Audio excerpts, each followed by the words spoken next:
Cool pick. Want to save it as a JPEG or a JPG? What's raw? That's supposed to be better, right? Or hey, let's get things moving and make it a GIF. Yeah. Whatever. This is DIY in 5. Hey everyone, my name is Trisha Hirschberger and you are watching DIY in 5, the show where we make tech simple enough that you can do it yourself. Today we're going to go over the various types of image file formats used and what their differences are, and why you might choose one over another.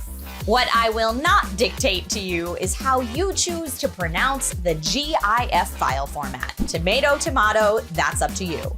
Before we dive in, one quick request. If you find the content in today's video useful, please click that thumbs up to like this video and subscribe to the channel so that you don't miss out on any future tech tips. There are two primary types of image files. Raster images, also known as bitmap, are pixel-based graphics that exist at one resolution, and vector images, which are geometry-based graphics where the resolution can be more fluid. Raster images may distort or degrade in quality when you alter them from their original resolution, and for this reason are typically found when talking about photos, digital art, and web graphics. On the other hand, vector images are usually used for logos, icons, and fonts because they are not resolution dependent. For the purposes of today's video, we'll focus on raster images, since those are the file formats you're most likely to come across. Raster images can be either lossy or lossless. As you can probably guess from the name, lossless files lose none of the original data from the image. These files tend to be rather large in size to accommodate. Lossy files are typically smaller and will use clever tricks to pare down the image, making it easier to load where, say, internet speed might be an issue. Now that we've got that squared away, a JPEG is probably the most common image file type, and chances are good you've heard of it before. It is a lossy, raster format that's ideal for low-resolution, medium-quality images. Think websites, social media, and sharing. Most digital cameras and smartphones save images as JPEG, and most applications support this file type.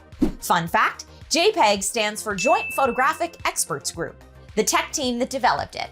And if you see JPG instead of JPEG, not to worry. The two are, for all intents and purposes, one and the same.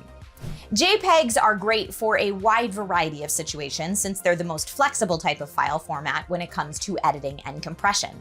They are not good for graphics that require transparency or if you need a layered editable image. If you do need transparency in your image, the PNG is where it's at. PNG stands for Portable Network Graphics and is lossless with higher color depths. PNG is great for static images, logos, and print with transparent backgrounds, and can even offer varying degrees of transparency, not just on or off. Plus, PNG files can shrink incredibly small, especially if they use simple colors and shapes. You probably don't want to use a PNG if you have a very complex image, because the lossless nature of PNG could lead to a very large file size, or if you're printing, since PNG is really optimized for screen. Similar to PNG is TIFF, or Tagged Image File Format, another lossless raster format. TIFF files are one of the highest quality graphics formats available and are commonly used by professionals in publishing, graphics, and the print industry. High quality scans are normally saved as TIFF files as well. The downside of TIFF files is that they require more storage space. Not so great for browser images where download speed will be an issue. But if you're looking to print or publish commercial or professional work, TIFF is what you're looking for. Rhyming but not at all the same, the GIF or GIF is a lossless raster format that stands for Graphics Interchangeable Format. On the pronunciation thing, while graphics starts with G, the person who created the file format says GIF.